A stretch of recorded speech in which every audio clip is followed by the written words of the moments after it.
one of the main challenges of working in a trauma service and people becoming increasingly kind of trauma aware is make sure the pendulum doesn't swing too far the other way, because actually in the immediate aftermath of something shocking, all of those responses, even if you're an emergency responder who's been doing that job for 20 odd years, all it means is you're still a human being. The fact that you're not sleeping great and you're dreaming about it and you're feeling really rattled and a bit upset, that doesn't mean you're ill. So if you're noticing that somebody is not themselves, or you yourself aren't sleeping great, or you're thinking about it a lot more, the key message in that early stage and later is to try and tolerate the upset rather than avoid it, and to trust your brain. That if your brain is bringing a memory back into your awareness, either at night or during the day, it's trying to do that because that work needs to be processed. It's only doing that as a favor. Human beings are information processing machines. Stuff happens to us, we think about it, we learn from it, and we file it in our memory bank. And PTSD is when that process of sort of assimilation is blocked because the content of it is too emotionally upsetting, or we just can't make sense of it. It doesn't make sense, whether that's a bombing of children at a pop concert, or there are some experiences that we just can't quite compute. And that's why the sort of memory doesn't get properly processed.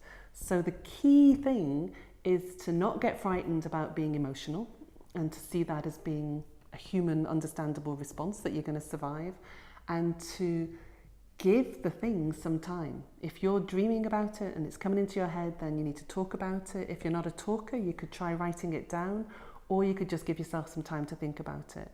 So they're the golden rules for post-traumatic stress and how to kind of manage them. Ostensibly, that's what we do in treatment.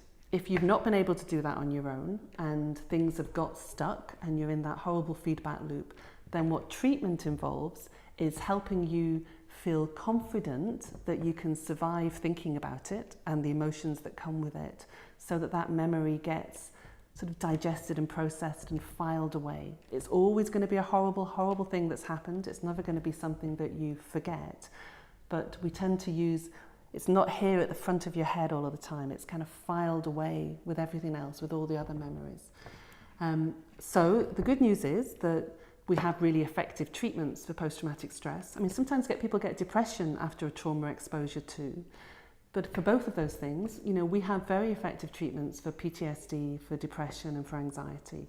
And so it's about going to see your GP and asking to get referred to your local mental health service. There can be a wait, and that's not great, but that's the way it is. But all across Scotland, there will be psychological therapists, both psychologists and nurses and social workers, who have been trained in providing what we call these evidence-based treatments. There was a big drive by the Scottish Government to make sure that there was good training for PTSD across the whole country. So there should be somebody in every health board, a number of people in every health board, who can deliver treatment for PTSD. The key message that we spend a lot of time saying to people is, please don't struggle on. This doesn't mean that you're weak, or that you're going off your head, or that your brain's letting you down, or we have really effective treatments for PTSD, and sometimes just understanding what's going on, just recognizing that this isn't about you failing, or that it's not that there's something go wrong, it's just that you're human, that there's understandable reasons why your brain and your body are reacting like this, is enough for people to do less avoiding.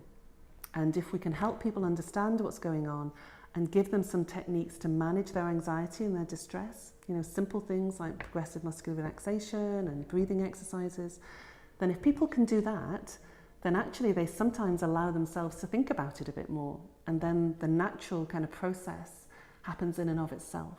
So there are things you can do even while you're waiting for treatment that are probably going to help the chance of that memory getting settled down.